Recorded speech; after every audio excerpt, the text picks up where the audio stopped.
Yes, je suis hyper content d'être avec vous pour lancer, pas l'année, mais en tout cas donner la ligne conductrice de cette année, de la thématique de l'année. Chaque été, avec les responsables, on se retrouve tous les étés.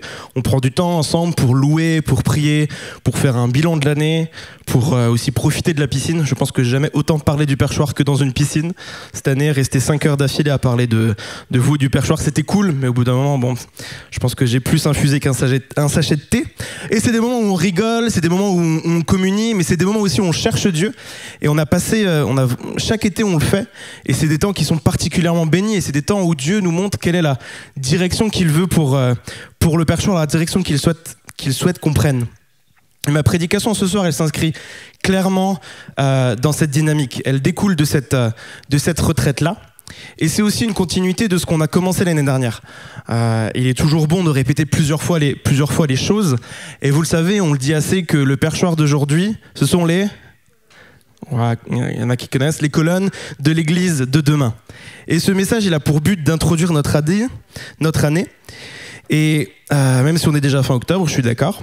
Mais l'année dernière, Dieu a mis sur nos cœurs 3 thématiques distinctes. Est-ce que vous vous souvenez, la première, c'était Sola Scriptura, j'ai entendu creuser la parole, reconnaître que la parole est la vie. La deuxième, vous pouvez les réécouter sur YouTube, il n'y a aucun souci. Vous verrez une vie sans compromis face au péché. Et la troisième, qui est la plus proche, vous pourrez les réécouter également sur YouTube, vous ne vous en souvenez plus et ce n'est pas grave. Être un trait d'union entre les générations, trait d'union entre les gens qui sont dans l'église et les gens qui sont à leur porte, à sa porte. L'année dernière, on a posé les bases, des bases qui sont, je le crois, solides. Parce qu'une colonne, pour qu'elle puisse tenir dans le temps, il faut qu'elle soit solide. Sans fondation, elle s'écroule. Et cette année, on va continuer sur cette même vision, mais on va aller plus loin. Notre but, notre envie, c'est d'aller beaucoup plus loin. Et le thème de cette année, c'est « Façonner pour porter ». Parce qu'avant de porter, il faut être façonné. Avant qu'une colonne s'élève, il faut qu'elle soit travaillée. Et Dieu veut former en nous le caractère d'une colonne. Un caractère solide, stable, capable de tenir quand tout bouge autour. Et on va avoir plusieurs prédications et on va aborder le thème, vous allez le voir, de différents traits de caractère. Et ça va être notre fil rouge cette année des prédications au perchoir. On va parler premièrement d'humilité, parce que quand on est une colonne dans l'église, on ne se vante pas, mais on soutient. On va parler de force et de courage, parce qu'il faut oser tenir quand tout vacille. On va parler de fidélité, parce que Dieu cherche des cœurs constants. On va parler de persévérance, on va parler d'obéissance. Ce soir, on va en parler. On va parler également d'honneur, de loyauté, d'intégrité, parce que sans ces valeurs, tout finit par s'effondrer. Et pour introduire cette année, on va s'arrêter sur un homme qui a justement façonné pour porter, qui est Néhémie. Néhémie, c'est un des héros de la foi. C'est un livre dans la Bible, une super histoire, mais que peu connaissent. Et il faut imaginer, à l'époque, Jérusalem, à feu et à sang, complètement détruite. Le peuple n'avait pas de guide, n'avait pas de vision. C'était vraiment catastrophique. Et le peuple vivait dans la peur. Et au milieu de tout ça, il y avait Néhémie. Néhémie, il vivait pas à Jérusalem, il vivait à Suse, qui est une ville un peu plus loin, un peu plus chic. C'était la cité du roi. Et il était conseiller du roi. Mais il entendait ce qui s'est passé à Jérusalem et il commençait à être triste et son cœur était brisé. Et il décida quand même de remonter ses manches, d'aller à Jérusalem et de recommencer de bâtir, en tout cas de reconstruire Jérusalem. Même s'il y avait des ennemis, même s'il y a eu des détracteurs, il y a eu beaucoup de pression, il décide d'y aller. Mais avant ça, la Bible nous dit, lorsque j'entendis ces paroles, que Jérusalem était à feu et à sang, je m'assis, je pleurais, je jeûnais et je priais devant le Dieu des cieux. Avant d'agir, avant de remonter ses manches, Néhémie, qu'est-ce qu'il a fait? Il a prié. Il a pris du temps avec Dieu. Avant de construire, il s'est laissé façonner par Dieu. Et c'est souvent comme ça dans nos vies. Avant que Dieu fasse quelque chose à travers nous, il fait souvent quelque chose en nous. Et c'est dans ce moment-là où Néhémie était face à Dieu que Dieu l'a façonné. L'année dernière, on a posé les fondations. On a parlé de pureté, on a parlé de la parole et on a parlé de la transmission. Ça, c'était le socle. Et maintenant, on va bâtir dessus, on va apprendre à porter. Cette année, on va apprendre à tenir debout. On va apprendre à être solide, à être ancré. Parce que le monde aujourd'hui, c'est comme Jérusalem à l'époque. Je vais dresser un portrait qui est un peu noir, mais c'est un simple constat et vous le connaissez tous. Le bien est appelé mal, le mal est appelé bien. On vit dans une société à bout de souffle, sans repère. 40% des Français consomment des anxiolytiques, qui est quand même un chiffre très extrême, je trouve. Enfin, c'est quand même un peu moins d'un Français sur deux. Enfin, c'est quand même 40%. Anxiolytiques, somnifères, antidépresseurs. Les communautés, les religions, elles s'érigent l'une et l'autre contre elles. Les plus fanatiques d'entre eux tuent. Il y a de plus en plus de révoltes de la part de notre génération. Regardez ces dernières semaines ce qui s'est passé au Maroc, à Madagascar, au Népal, en Serbie. Je ne vais pas noircir le tableau plus qu'il ne l'est déjà.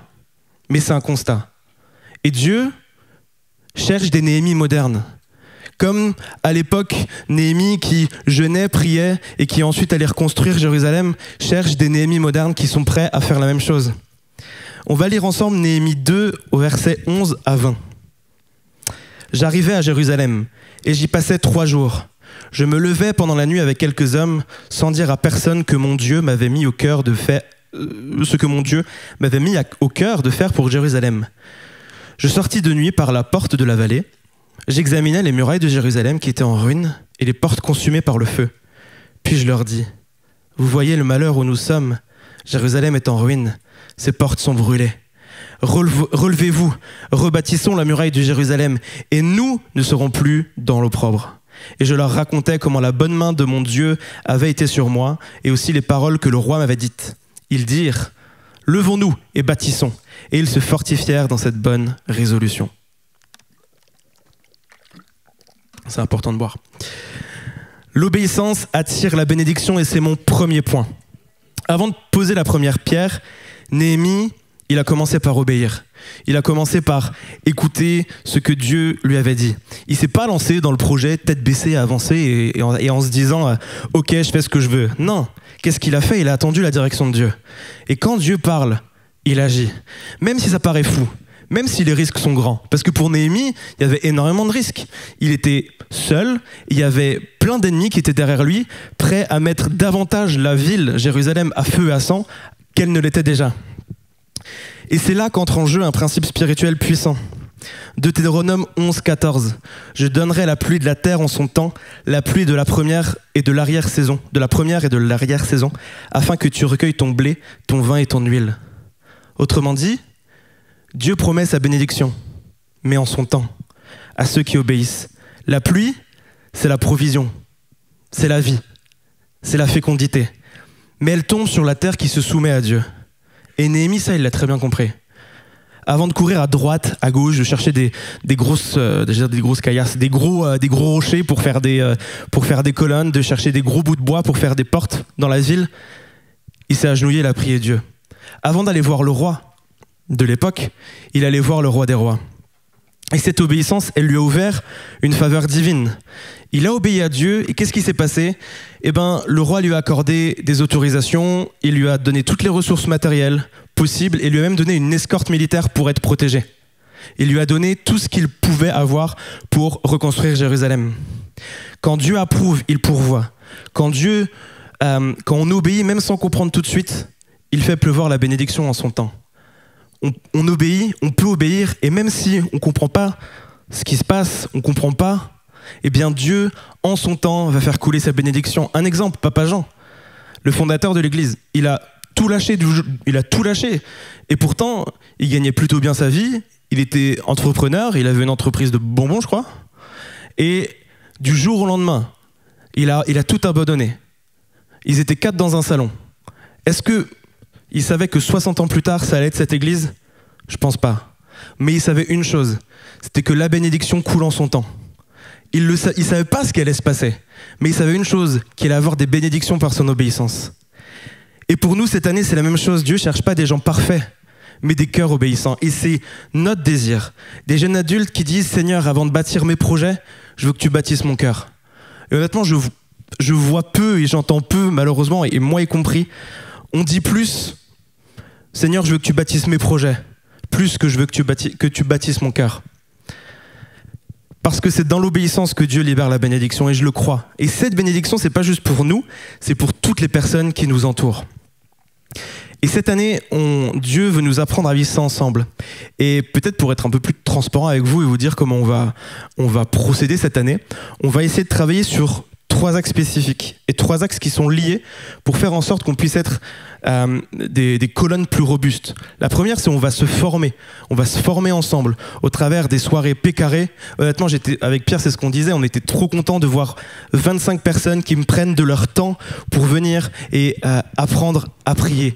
Pécaré, c'est pas, on va pas dire école de prière, mais en tout cas, on vous donne les rudiments, les bases pour que vous puissiez prier, parce qu'il y a une vraie puissance dans la prière. Merci pour les 2 amen. Il y a une vraie puissance dans la prière. Merci. Il y a également les soirées profondeur, Pierre en a parlé, et puis il y a également cette série. On a aussi le deuxième axe, c'est sur les relations qu'on veut bâtir entre nous, et j'y reviendrai tout à l'heure. Et le troisième axe qu'on souhaite développer aussi, c'est l'action. Parce que c'est bien beau d'être une colonne, mais si on n'est pas tous ensemble à faire quelque chose, à porter l'église, à porter des projets concrets, ça sert à rien. Mais avant d'agir, on veut d'abord apprendre à écouter, obéir et laisser Dieu façonner. Tout commence par là, une obéissance qui attire la pluie. Quand on lit Néhémie, vous pourrez lire le livre, hein, c'est pas grand, c'est 13 chapitres, on se rend compte que la vision, elle suffit pas. Tu peux avoir un rêve clair, une idée fixe, un master plan quand tu veux construire ta villa ou quand tu as une idée très claire, mais ça suffit pas. Si ton caractère n'est pas prêt, si ton caractère ne tient pas, eh bien ta vision, elle sert à rien. C'est un peu comme quand tu passes ton permis.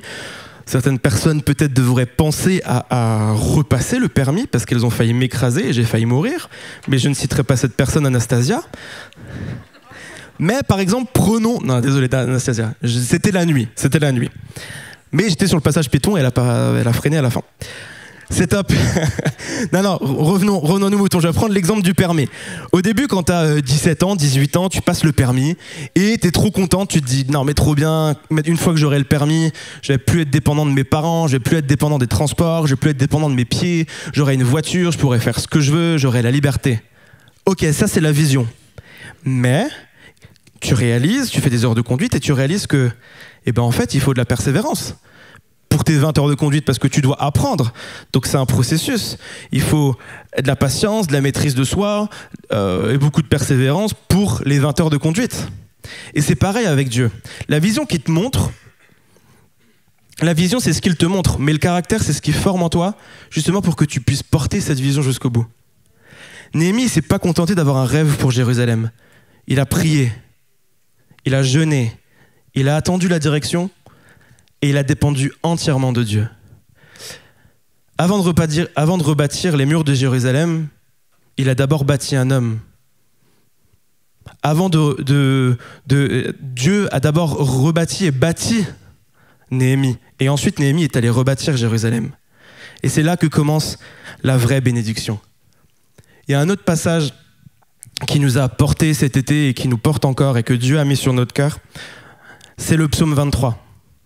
L'Éternel est mon berger, je ne manquerai de rien. Il me fait reposer dans les verts pâturages. Il me dirige près des eaux paisibles. Il restaure mon âme. Il me conduit dans les sentiers de la justice à cause de son nom. Même si je traverse la vallée de l'ombre et de la mort, je ne crains aucun mal, car tu es avec moi. Ta houlette et ton bâton me rassurent. Tu dresses devant moi une table en face de mes ennemis. Tu oins d'huile ma tête et ma coupe déborde. Ce que David exprime là, c'est exactement ce que Néhémie a vécu. Quand il avance dans un chantier immense, reconstruire une ville, c'est pas faire une petite ville en Lego, hein. C'est reconstruire Jérusalem. Jérusalem était très grande, enfin c'était une grande ville quoi, et il fallait tout reconstruire. Mais c'était un chantier, mais souvenez-vous, il y avait énormément d'ennemis autour. Il y avait des gens qui ne voulaient pas qu'il réussisse. Le peuple était fatigué et était sous pression. Même Néhémie lui-même était sous pression. Mais il se tourne vers Dieu, comme un berger. Néhémie va fixer les regards sur ce bon berger. Un berger, ça ne se contente pas de simplement donner à manger à ses brebis. Il veille, il dirige, il protège, il corrige. Et c'est exactement ce que Dieu veut faire pour nous. Des fois, quand je trouve pas le sommeil, ou même des fois quand je suis tout seul, mon cerveau peut vite partir n'importe où. Et la dernière fois, je regardais une photo. J'étais dans mon album photo, je cherchais une photo. Et tout d'un coup, je tombe sur une photo de Marie avec son énorme chien, qui est un patou. Et donc, j'ai commencé à m'intéresser aux patous. Donc, c'est des gros chiens qui font 140 kilos, qui sont énormes, blancs, poilus, comme dans Belle et Sébastien. Et je sais pas pourquoi je commence à m'intéresser, je commence à faire des recherches sur Google alors que je compte même pas en acheter. Enfin, dans notre appart, c'est beaucoup trop petit, t'inquiète pas chérie. Et je commence à faire des recherches et il devait être 23h minuit. Je commence à aller sur YouTube et à taper Patou Pyrénées, je ne sais pas pourquoi. Et je suis tombé sur un reportage d'1h30 d'Arte. Et c'était vraiment chouette parce que ça parlait du patou. Et au bout d'un moment, il y avait un berger dans les Pyrénées qui parlait un petit peu de son expérience de patou, etc. Et en fait, au bout d'un moment, il vloguait. Alors, c'était marrant de voir un berger avec une caméra qui faisait un vlog. Les bergers sont de plus en plus connectés. Et il avait pris ses brebis et il est allé dans la montagne. Et ce qu'il faut savoir, c'est que dans les Pyrénées, il y a de plus en plus de conflits d'usage entre les bergers et les ours. Les ours ont été réintroduits dans les Pyrénées. Et c'est un vrai danger pour les brebis. De bergers qui vont tuer les ours alors que c'est interdit, enfin, ça crée de vrais problèmes. Et du coup, lui, il avait ses 2 patous. Et une nuit, donc, il était en montagne, il était même pas dans un refuge, il était dans un champ en haute montagne, enfin dans une prairie. Et lui, il était allongé là, par terre pendant la nuit, et tout d'un coup, il entend un ours. Mais lui, il a pas eu peur. Par contre, ses brebis, elles ont commencé à flipper, à aller dans tous les sens. Le patou, il est allé chez l'ours, ils se sont battus, ou en tout cas, il a effrayé l'ours. Et moi, ce qui m'a le plus intrigué, c'est que le berger, il a pas du tout flippé. Et qu'est-ce qu'il a fait? Il est simplement allé vers ses petites brebis, et il leur a fait « Chut, ça va bien se passer ». Et il leur a fait des petits câlins comme ça. Et en 2 minutes, toutes les brebis étaient autour du berger, et les brebis n'avaient plus peur du tout. Et c'est ça l'image du psaume 23. Un Dieu qui veille quand toi tu dors. Un Dieu qui se lève quand le danger s'approche. Un Dieu qui dit tu manqueras de rien parce que je suis là. Et dans l'histoire de Néhémie, on retrouve cette même vérité. Le peuple a peur. Qu'est-ce qu'il fait Néhémie? Il prie. La fatigue, elle monte chez le peuple. Et il va citer un verset. Il va citer un verset. Il va dire quelque chose plutôt. Et c'est le verset que je vais citer. En tout cas, il fuit pas. Il garde les regards fixés sur celui qui veille. Il sait que tant que le berger est là, le combat ne lui appartient pas. Au bout d'un moment, Néhémie va réunir toute la populace qui est là. Et il va leur dire, OK, il y a des ennemis qui sont pas loin. Prenez vos armes. Et il va dire ça. Je plaçais le peuple par famille derrière la muraille, aux endroits découverts avec leurs épées, leurs lances et leurs arcs. Je regardais, et m'étant levé, je dis aux grands, aux magistrats et au reste du peuple, ne les craignez pas, souvenez-vous du Seigneur grand et redoutable, et combattez pour vos frères, vos fils et vos filles, vos femmes et vos maisons. Même au cœur du combat, Néhémie garde son regard sur le berger. Et c'est ça qui le rend inébranlable. Et peut-être que toi, tu es là ce soir et que tu te retrouves au milieu d'un combat. Peut-être que tu te bats pour ta foi, pour ton couple, pour ton avenir, pour ton travail, ou juste pour tenir debout tout simplement. Et parfois la peur, elle te saisit. La peur te gagne et tu te dis j'y arriverai pas. Mais Dieu n'a pas changé. Le même Dieu que David a loué en parlant du psaume, en écrivant le psaume 23, le même Dieu que Néhémie, c'est le même Dieu aujourd'hui. À l'âge de 17 ans et de 23 ans, j'ai vécu 2 expériences extrêmement compliquées. À 17 ans, j'ai une personne dans ma famille qui était beaucoup plus jeune que moi qui a fait une tentative de suicide. Et j'ai dû accompagner cette personne. Et j'ai dû, moi, aller à l'hôpital. Enfin, c'était très, très compliqué de voir les parents qui étaient dans l'incompréhension. Et la deuxième épreuve, qui était beaucoup plus dure, j'avais 23 ans, mon petit frère a eu un terrible accident de la route. Extrêmement dramatique, je ne vais pas rentrer dans les détails, mais les pompiers ont galéré à le réanimer sur place, ils l'ont héliporté à Strasbourg, il était dans un état affreux. Et moi, à l'époque, je vivais à Strasbourg. Et ma mère m'avait prévenu, en me disant « Ok, ils vont l'héliporter à Strasbourg, je ne sais pas s'il en vit ou quoi. » Et il devait être 2h du matin, et je me souviens encore marcher à 1h du matin, 2h du matin jusqu'à Haute-Pierre, et voir l'hélicoptère au-dessus arriver, et je savais que c'était mon frère. Arriver à l'hôpital, ne pas savoir, ne pas comprendre, dire oui, je viens pour Marc Bittard. Les gens me disent mais il est 2h du matin, t'es qui? T'es pas le parent, donc rentre chez toi. Rester dehors de l'hôpital, ne pas comprendre, ne pas savoir si son frère est mort ou vivant. et intérieurement avoir une paix incroyable. Il y avait une dualité extrême entre le moment et la paix incroyable que j'avais. Et c'était vraiment la vallée de l'ombre et de la mort, mais j'avais cette paix intérieure car je savais que Dieu était à côté de moi, que Dieu était ce bon berger. Et le même berger qui a protégé ses brebis dans les Pyrénées, c'est le même berger qui me protège, et c'est le même berger qui veut vous protéger. Et peut-être que tu le connais pas encore, ou peut-être que tu l'as connu, peut-être que tu t'es débrouillé seul jusqu'ici. Mais si ce soir, si ce soir tu ressens cette petite voix qui dit « Reviens et laisse-moi te conduire », alors c'est le moment. Jésus, c'est pas un concept. Jésus, c'est pas une religion. Jésus, c'est pas un grille que tu mets dans ta poche quand tu as un entretien. Jésus, c'est le berger qui t'appelle par ton nom. C'est celui qui veille sur toi la nuit, qui se dresse entre toi et le danger. C'est celui qui a donné sa vie pour toi.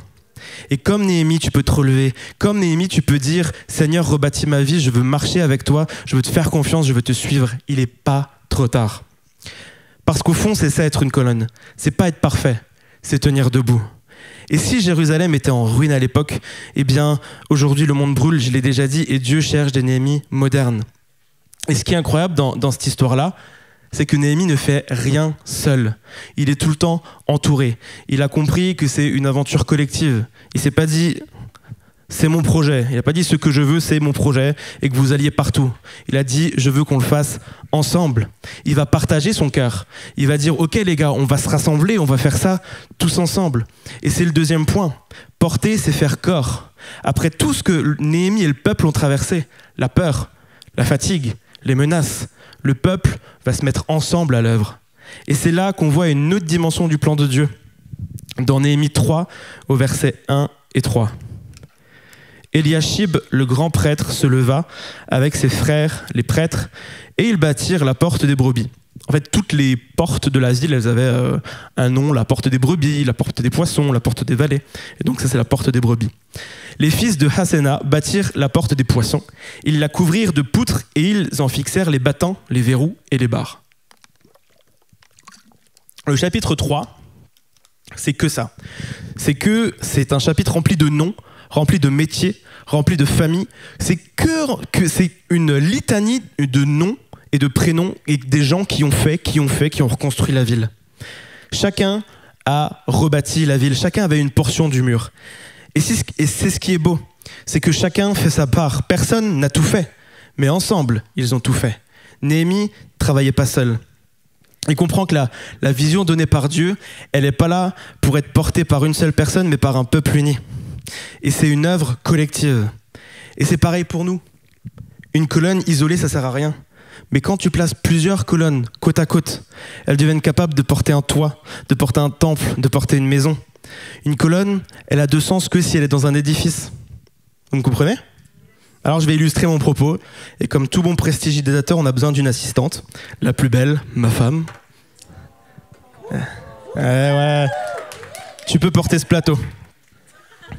Et j'ai ici... Chaque livre représente ce que Dieu veut qu'on porte. Le premier, comme moi je suis marié, et ben Dieu veut que je porte le mariage. Chérie, ça va, tu fais du crossfit, t'as un bon coach, donc t'arriveras à tout porter.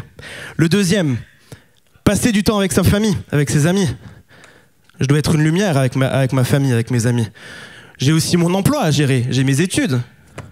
Hop, évidemment, gros livre. Il faut que je passe du temps de qualité avec lui. Il faut que je creuse sa parole. Dieu me demande de le servir, d'être une colonne. Ça va ? Oui. Ouais, t'inquiète. Et puis, il faut le servir également. À nouveau. Parce qu'on peut servir un peu plus. Et puis, Dieu nous demande d'être une lumière et d'évangéliser. Dieu nous demande également de ne pas s'oublier et de prendre du temps pour soi. Ça va ? Oui. Dieu nous demande également d'être des colonnes dans la prière, avec des sujets réguliers, et de prier. Et des fois, on a même des fardeaux dans la prière, où on prie pour un sujet depuis des années et des années. Mais pour une personne, c'est lourd. Ça va ? Oui. Ses jambes commencent à trembler dans quelqu'un. Loïc, tu peux venir ? Et regardez, c'est le même poids. La charge est lourde pour Marie, mais portez-le à deux. Alors, pas une équipe de bras cassés non plus. Hein. C'est le même poids, mais la charge est répartie. C'est beaucoup, beaucoup moins lourd. Le poids est le même, mais la charge est partagée. Ce qui était lourd devient supportable. Ce qui semblait impossible est maintenant complètement faisable. Et pourquoi ? Parce qu'ils le font ensemble. Merci, Paul, posez là. Et c'est exactement ça, la vision de Dieu. Dieu ne nous a pas créés pour tout porter seul. Il nous a créés pour qu'on puisse porter ensemble. Et c'est ce que Néhémie a compris. Le mur, il ne s'est pas rebâti par un seul homme, mais par tout un peuple uni, chacun avec sa part et chacun à sa place. Et c'est ce que Paul va également exprimer dans Galates. Il va dire « Jacques, Céphas et Jean, qui sont regardés comme des colonnes, nous donnèrent la main d'association. » Ces trois hommes, ils n'étaient pas parfaits. Jacques, Céphas et Jean. Mais Dieu les a rendus solides ensemble. Et eux, qu'est-ce qu'ils ont fait ? Eh ben, ils ont porté ensemble l'évangile, ils avaient ensemble une mission, ils avaient ensemble la charge de l'église naissante. Est-ce que c'était une charge facile ? Non. Est-ce que c'était réalisable pour un seul homme ? Non. Et est-ce qu'ils l'ont fait ensemble ? Oui. Et est-ce que l'église naissante a perduré ? Oui. Sinon, on ne serait pas là aujourd'hui. Dieu veut que tu sois une colonne solide, mais il t'a jamais demandé d'être la seule colonne. L'église, c'est un édifice collectif et c'est ensemble qu'on peut porter ce que Dieu veut bâtir. Et pour nous, au Perchoir, on est appelé à la même chose. On est appelé à bâtir ensemble, à faire ensemble. Chacun avec sa portion, chacun avec son caractère, chacun avec son don, chacun avec son temps. Parce que oui, tu as du temps à donner, que ce soit 10 minutes, 1 heure, une demi-journée. Oui, tu as un don, que ce soit pour accueillir les gens, que ce soit un sourire. Même un sourire, ça coûte quoi ? Ça coûte rien. D'apporter ta joie, ton accueil, ton service, mais surtout à comprendre que Dieu bâtit à travers l'unité, que chacun prend sa place, le mur se dresse. Quand chacun prend sa place, la maison se fortifie, la maison devient solide et la vision devient réalité. Et c'est là que Dieu envoie sa bénédiction. Et ce qui est magnifique, c'est que Dieu bâtit ce que Dieu fait ici, sur terre, physiquement, il le fait également pour l'éternité. Ce que Néhémie a commencé dans Jérusalem, Jésus, il l'accomplit dans l'église. Le mur devient un temple et les ouvriers deviennent des colonnes. C'est comme si Dieu disait, ce que tu apprends à porter ici, ben je le graverai pour l'éternité. Pierre va dire, dans 1 Pierre 2, verset 5, « Vous-même, comme des pierres vivantes, édifiez-vous, je prends l'accent alsacien, édifiez-vous pour former une maison spirituelle, un saint sacerdoce, afin d'offrir des sacrifices spirituels agréables par Jésus-Christ. » C'est ce passage qui donne aussi tout son sens à notre thème, façonné pour porter. Et j'en viens à mon troisième point, la promesse de devenir une colonne dans le temple de Dieu. Dans Apocalypse, il est dit, et Jésus va dire, « Celui qui vaincra, je ferai de lui une colonne dans le temple de mon Dieu, il n'en sortira plus. » Cette promesse, et c'est une promesse, c'est le couronnement du processus, c'est le couronnement de notre vie, c'est le couronnement de cette obéissance. Elle nous parle de stabilité, de fidélité, de permanence. Une colonne, ça bouge pas. Ça tient, peu importe les secousses, peu importe les saisons. Et Jésus promet, celui qui persévérera, je lui ferai une colonne éternelle. Autrement dit, ce que tu construis en toi, ici-bas, a une résonance dans l'éternité. Ton obéissance d'aujourd'hui prépare ta solidité de demain. Chaque fois que tu choisis d'aimer plutôt que de juger, chaque fois que tu décides de pardonner plutôt que de te venger et d'en vouloir, chaque fois que tu sers plutôt que tu fuis, tu ajoutes une pierre à l'édifice. Quand tu restes fidèle dans la prière, quand tu as ce fardeau, et je pense qu'on a tous un fardeau pour lequel on prie depuis des années, et moi c'est le cas, mais quand tu continues de te battre, eh bien tu deviens une colonne.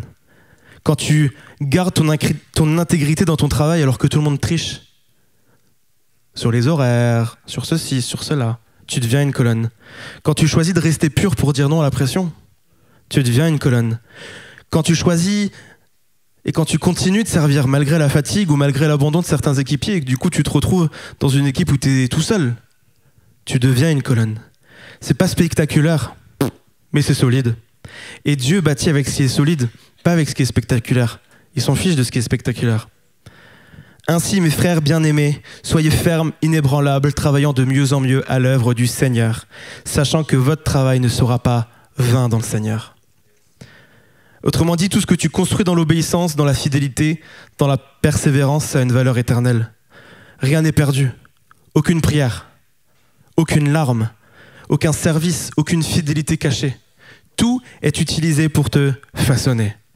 Et c'est exactement la vision que Dieu nous donne pour le perchoir cette année. Des jeunes façonnés par lui, pour sa gloire, pour sa mission et pour son peuple. Pas des colonnes d'apparence, mais des colonnes qui s'allient les unes aux autres.